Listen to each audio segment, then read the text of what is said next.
Mateus capítulo 16, versículo 13 até o versículo 16. Diz assim: Indo Jesus para os lados da Cesareia de Filipe, perguntou a seus discípulos: Quem diz o povo ser o Filho do Homem? Eles responderam: Uns dizem João Batista, outros Elias e outros Jeremias, ou algum dos profetas. Mas vós, continuou ele, a quem dizeis que eu sou? Respondeu Simão Pedro e disse: Tu és o Cristo, o Filho do Deus vivo. Amém? Irmãos, todas as mensagens elas podem ser ouvidas novamente no Face. Quem tem Face, o Face da igreja, pode ir lá acessar. Se você perdeu a mensagem da semana passada, é só ir lá e vai estar a mensagem lá. Tá gravando, né, Mateus? Tá gravando? Tá bom, então. Queridos, nós estamos aí, então, no mês do aniversário da igreja, né? Em 14 de agosto de 1983, essa igreja nasceu aqui na Terra, completando, então, esse mês 30 anos de idade, né? Mas eu tenho a plena convicção que, desde a fundação do mundo, Deus já tinha idealizado essa igreja no seu coração. Amém? A palavra do Senhor lá em Efésios diz que Ele nos elegeu antes da fundação do mundo para que fôssemos santos e irrepreensíveis nele. Então eu creio, sou convicto nisso, que Deus, quando os homens aqui na terra, os irmãos aqui na terra, tiveram esse desejo no coração de ver uma igreja se estabelecendo aqui em São José dos Pinhais, na cidade de Jardim, muito antes, Deus já tinha concebido essa igreja no seu coração. E Deus tem uma palavra ao coração da igreja essa noite. Eu quero trazer uma pastoral, tratar alguns assuntos a respeito de nós, né? E eu sei que Deus quer que nós saiamos daqui sabedores de que Ele tem muito mais por fazer em nós e através de nós ao longo dos anos que virão ainda. E Deus tem sonhos grandiosos para cada filho. Deus tem sonhos grandiosos para cada membro dessa igreja. Deus tem sonhos grandiosos para cada família dessa igreja. Amém? Diga assim, ó: Deus tem grandes sonhos para mim. Você crê nisso? Vamos dizer de volta: Deus tem grandes sonhos para mim. Deus tem grandes expectativa em sua vida. Você foi escolhido. Você foi separado. Você está sendo lapidado para cumprir essas expectativas. Mas muito mais do que isso, meus irmãos, Ele quer que cada um de nós tenhamos sonhos também a respeito do seu reino, a respeito das coisas do seu reino. Não só os nossos sonhos pessoais, mas Deus quer que cada um de nós tenhamos sonhos a respeito do seu reino. Olha para o seu irmão do seu lado e fala assim, ó: tenha um sonho em seu coração. Fala assim. Tenha um sonho em seu coração. Os sonhos, queridos irmãos, nos leva, ou melhor, eles nos impulsionam a andar em lugares que jamais andaríamos se nós não tivéssemos um sonho. Sonhar nos faz alcançar os impossíveis.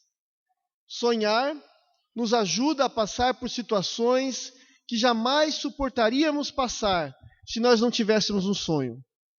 Sonhar, meus irmãos, nos dá um foco. Sonhar nos dá uma meta.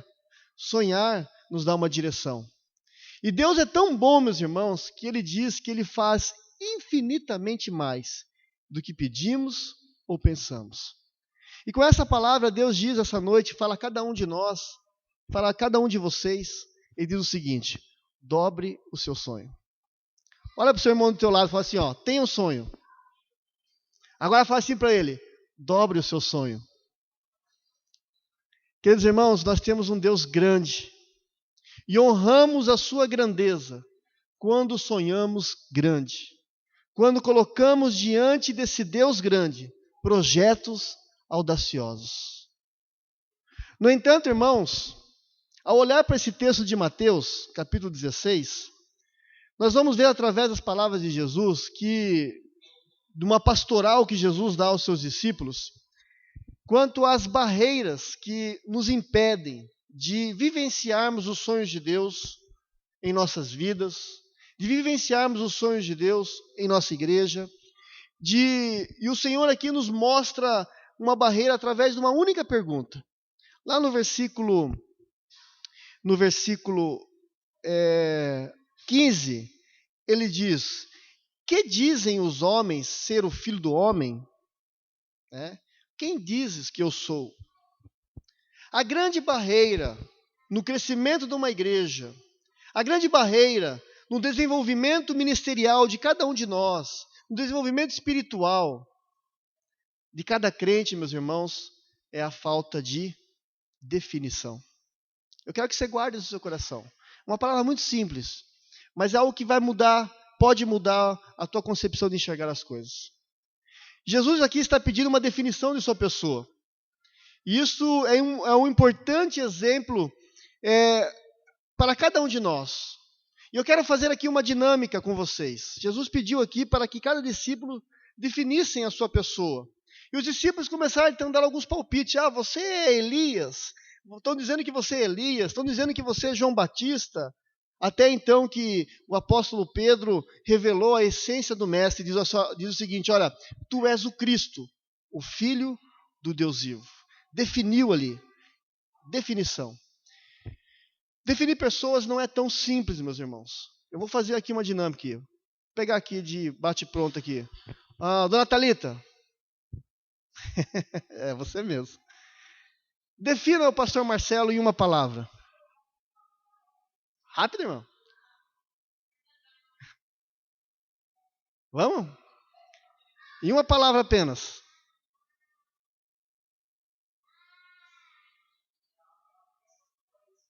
Esforçar, tá bom. Você teve ajuda dos universitários, hein? Vamos lá. Deixa eu ver aqui. Uma outra pessoa. Ari, defina o pastor Marcelo em uma palavra. Amoroso. Não combinei não, tá, irmão? Não combinei nada, não. Ainda bem, né? Me saí bem. Tiago, defina lá o Rafael, o líder do louvor. Dedicado. Tá bom. Edson, defina lá o Jackson, pai do Rafael. Lá atrás, aquele homem abençoado ali. Carismático. Tá vendo? Agora eu quero que você viu que cada um aqui tem uma visão diferente da pessoa. Não é tão fácil definir as pessoas. Agora eu quero que você pense em você. Rapidamente, eu quero que você defina você mesmo em uma única palavra. Eu vou perguntar. Pensa um pouquinho. Defina você em uma palavra. O que você faz, o que você pensa, em apenas uma palavra. Pensaram? Lu, defina você.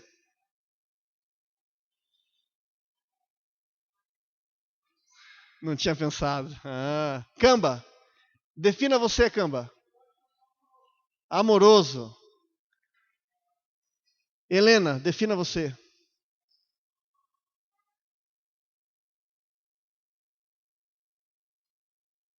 Como que é? Indecisa. A Jane, defina você, Jane. Sistemática. Tá bom. Então tá bom. Alguém achou difícil aqui definir a si mesmo? Quem achou difícil? É difícil, né? Definir a si mesmo. Agora, irmãos, perceba o seguinte, que se a gente mesmo temos dificuldade em nos definirmos, imagina as outras pessoas em nos reconhecer, em nos definir como cristãos, em nos definir como igreja. É por isso que existem muitas igrejas indefinidas. É por isso que existem muitos pastores indefinidos. Existem muitos cristãos indefinidos. As pessoas precisam saber quem nós somos. As pessoas precisam saber quem essa igreja é. As pessoas precisam saber tipo de ministro de louvor você é, que tipo de liderança você é. As pessoas precisam saber de que pastor sou eu, qual definir a minha definição. Jesus diz, olha, quem diz que eu sou? Que visão, qual a visão da igreja? Qual o DNA da igreja? É uma palavra para a igreja essa noite. Pastor Marcelo, mas ter uma definição é importante? É importante. Sabe por quê? Porque a palavra de Deus diz que nós somos um corpo. Abra comigo o texto lá em 1 Coríntios. Todos vocês. 1 Coríntios, capítulo 12.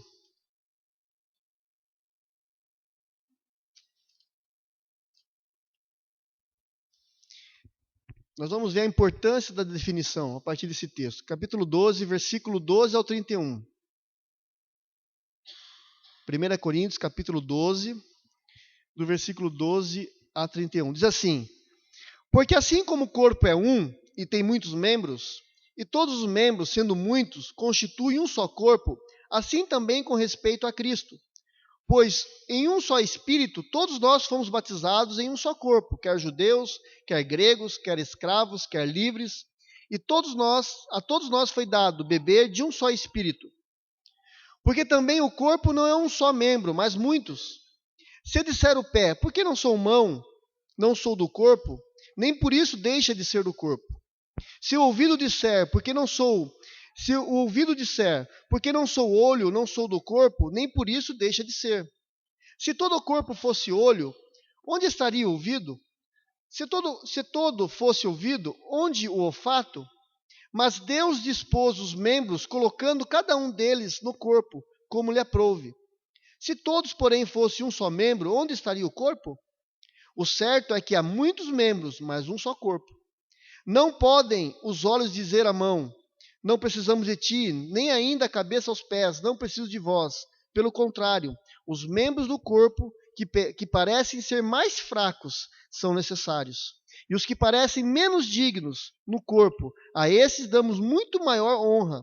Também os que em nós não são decorosos, revestimos de especial honra.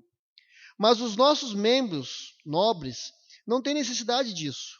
Contudo, Deus coordenou o corpo, concedendo muito mais honra àquilo que menos tinha. Versículo 25.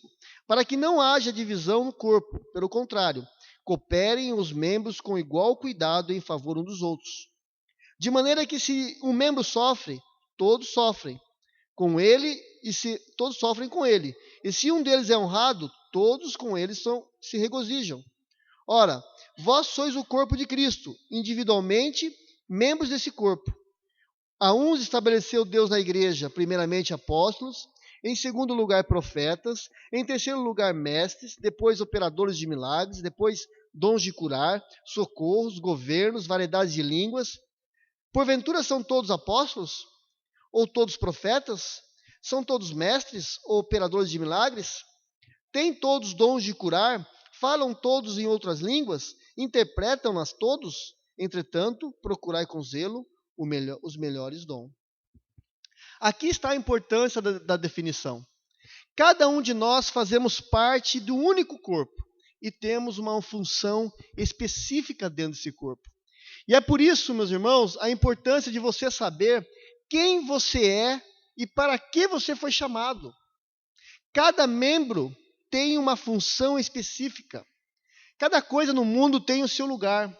As coisas têm a sua função. E quando as coisas são usadas na função certa, ela é uma bênção. Mas quando as coisas são usadas, não são usadas, estão fora dessa função, ela é um atrapalho. Eu vou dar um exemplo para vocês. Para que serve a faca?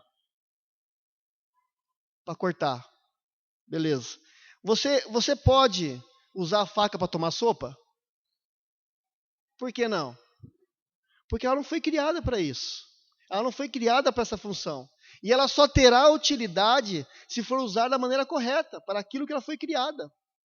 Por isso, queridos irmãos, eu quero dar essa pastoral, e é importante nós definirmos a nós mesmos.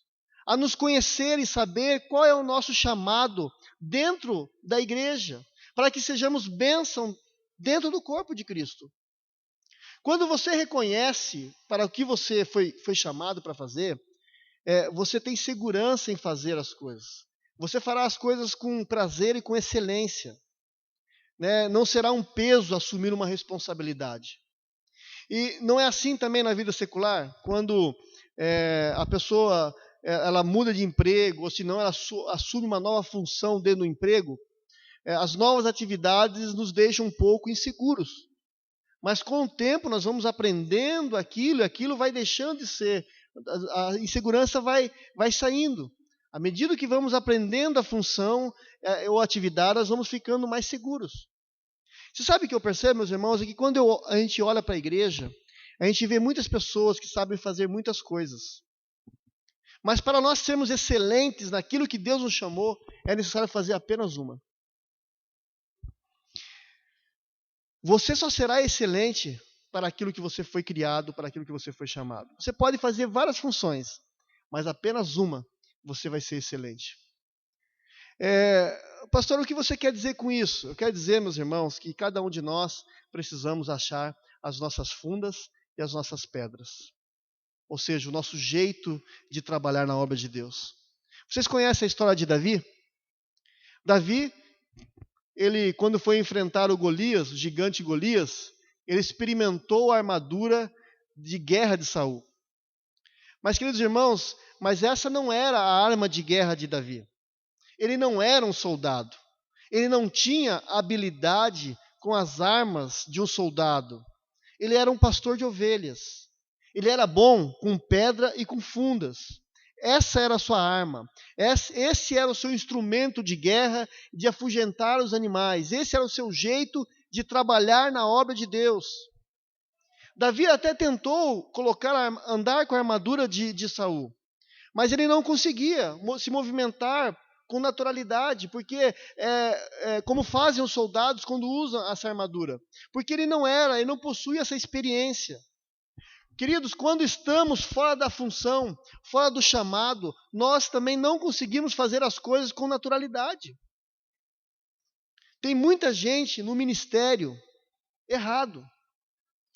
Tem muita gente colocando a armadura de Saul. E fazem isso porque é mais fácil.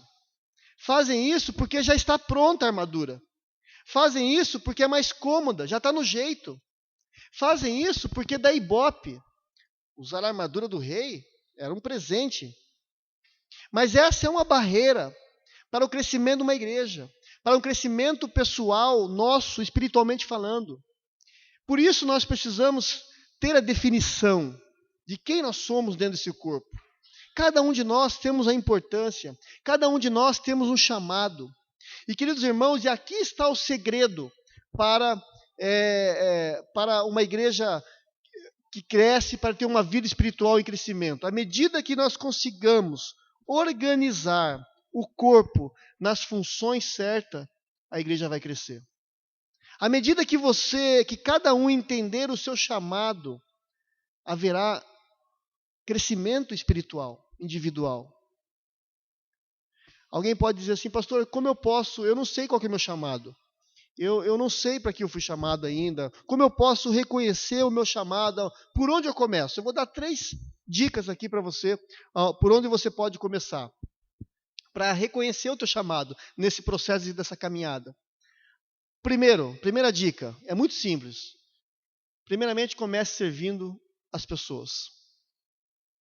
E essa é uma forma de liderar e descobrir o seu chamado. Lá em Lucas, capítulo 3, versículo 11, o Senhor Jesus diz o seguinte, olha, quem tem 2 túnicas, dê a uma àquele que não tem nenhuma. Quem tem comida, faça o mesmo. Na minha versão NVI está assim. O que Deus está falando? Reparta o seu ministério. Reparta os seus dons. Reparta a sua reputação. Reparta a sua capa, reparta a sua unção, reparta o privilégio, comece servindo aos outros.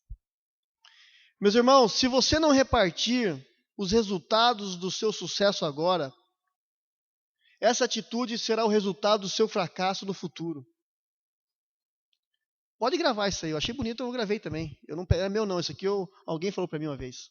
Se você não repartir os resultados do seu sucesso agora, essa será a atitude, será o resultado do seu fracasso do futuro.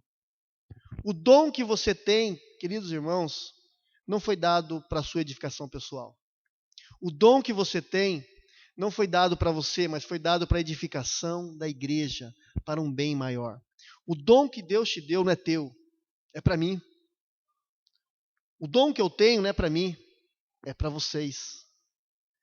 Quando começamos a entender isso, começamos a viver segundo a vontade de Deus. Daí não vai haver medalhões dentro da igreja, pastores medalhões, levitas medalhões, presbíteros medalhões, não vai haver, porque eu estou servindo o próximo. Essa é a primeira dica. A segunda dica, se você quer reconhecer o seu chamado, acrescente valor às pessoas. Reconheça o trabalho, honre o próximo, dê valor às atitudes, mesmo aquelas mais simplórias. Jesus olhou para aquela velhinha que estava dando as suas moedinhas do seu dízimo, e Jesus falou assim: olha, essa mulher deu tudo o que ela tinha. Ele valorizou aquela pessoa. As pessoas, queridos irmãos, são mais importantes do que tudo. Elas valem mais do que tudo. Por isso, dentro desse valorizar as pessoas, vá atrás dos perdidos. Gaste sua energia em alcançá-los. A Bíblia nos conta a história de um bom pastor que deixou as 99 ovelhas e foi atrás da única ovelha, aquela ovelha que havia fugido, que havia se perdido. Queridos, uma alma vale muito mais do que o mundo inteiro.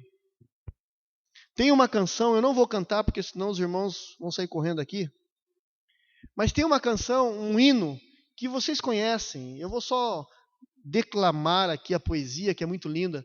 Diz assim, ó: irmão, você sabe o valor que tem uma alma? Jamais os recursos humanos poderiam pagar. O ouro, o dinheiro, a prata do mundo inteiro é pouco demais para o valor da alma poder comprar. Irmãos, o valor de uma alma custou muito caro. É necessário sentirmos por ela imenso amor, orando, zelando, ensinando e às vezes chorando. Devemos buscar todas as almas que Jesus comprou. Irmão, tu te lembras de ouvir o Mestre amado? Não foi um pedido, mas a ordem que ele te deu. Como podemos ficar com braços cruzados se ele de braços abertos a todos morreu? Irmãos, quantas vezes tem ao teu lado e chorando, sofrendo, gemendo com fome, pesados e dor. Se ela chegar a perecer, você é o culpado. Tenha cuidado, porque uma alma tem muito valor. Vocês conhecem esse hino? Sirva o próximo e alcance os perdidos. E a terceira, queridos irmãos, terceira atitude, se você quiser reconhecer o seu chamado, em terceiro lugar é que nós sempre devemos mudar. Presta atenção nisso. Sempre devemos mudar. O lema da igreja reformada é: uma igreja reformada sempre reformando. O reverendo Silas Barbosa, na ocasião dos 110 anos do aniversário da IPI, ele diz o seguinte, que na IPI não podemos fossilizar a igreja. A IPI deve ser uma igreja transformicional, uma igreja que se transforma diariamente, uma igreja que investe em missões e discipulado. Palavras do reverendo Silas Barbosa. Pois essa é a essência de ser igreja. Por isso, meus irmãos, devemos sempre mudar. Quebrar paradigmas eclesiológicos. Lembrando, no entanto, queridos irmãos, que existem coisas que não podemos mudar, como existem valores que são imutáveis, como são inegociáveis, como a fé, como o serviço, a simplicidade, a dependência de Deus, a integridade. São coisas que não vamos mudar nunca. Contudo, meus irmãos, mudanças são necessárias ao longo do caminho para que uma igreja cresça. Paradigmas devem ser quebrados. O que o Espírito Santo está fazendo com essa igreja é para que ela continue viva, enquanto o amor de muitos se esfriarão.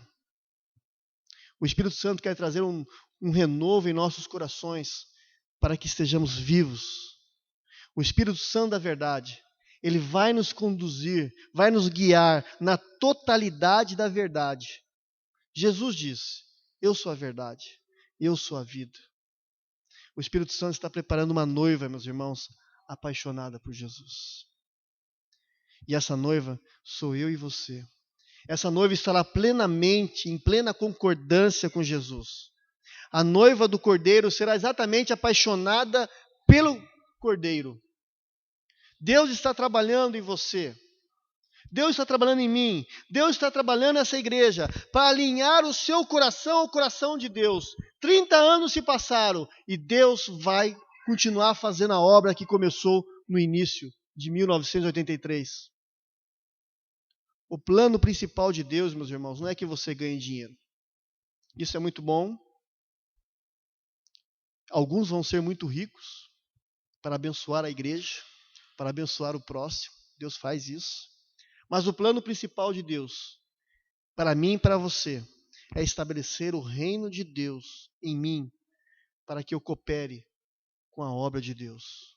É estabelecer o reino de Deus em cada um de vocês, para que vocês cooperem com a obra de Deus. Tem gente que faz muitas coisas no ministério, mas não estão fazendo a obra de Deus. Porque fazer a obra de Deus, meus irmãos, não é um ativismo. Fazer a obra de Deus não é um cargo, não é um título. Não é seguir costumes humanos para propósitos humanos. Fazer a obra de Deus é estar alinhado com a vontade de Deus. É estar alinhado com o coração de Deus. Fazer a obra de Deus é saber o que Ele pensa, é saber o que Ele fala, para falar o que Ele fala.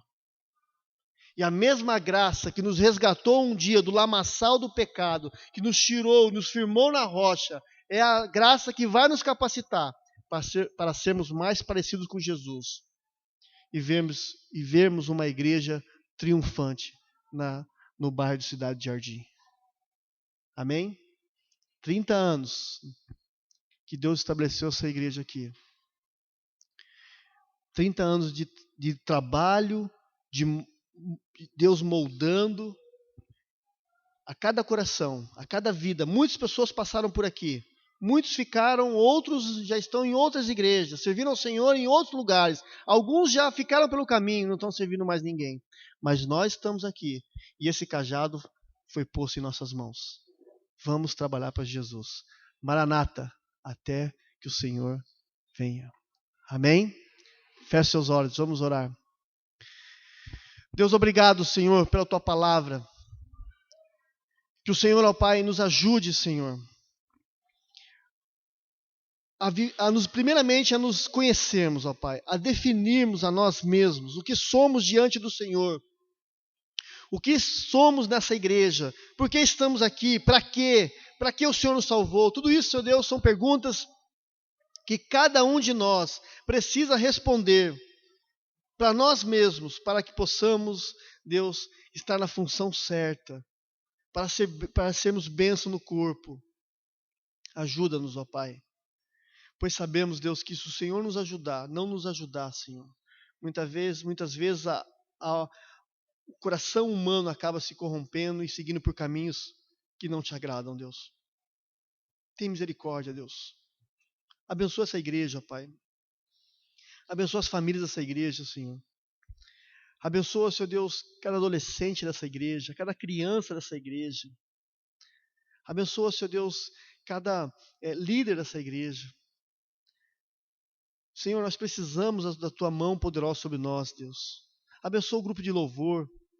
Que esses irmãos que estão, Deus, empenhados em cantar as coisas concernentes ao Teu coração, ao Teu reino, Deus, cresçam também, Deus, mais e mais. Que o pessoal da célula, Senhor Deus, que está envolvido com célula, cresça, Deus, mais e mais. Que vivencie experiências com o Senhor. Em nome de Jesus, abençoa, Deus, o departamento infantil, Deus, que essas crianças sejam ensinadas a serem homens e mulheres de Deus, e quando crescerem, Deus, sejam testemunhos vivos da Tua palavra. Deus, eu peço, Deus, essa bênção, esse presente nesse aniversário da nossa igreja, Senhor, nesse mês de aniversário, Deus. A tua presença sobre nós, ó Pai. Esse é o maior presente que poderíamos ter, Senhor. Em nome do Senhor Jesus. Amém.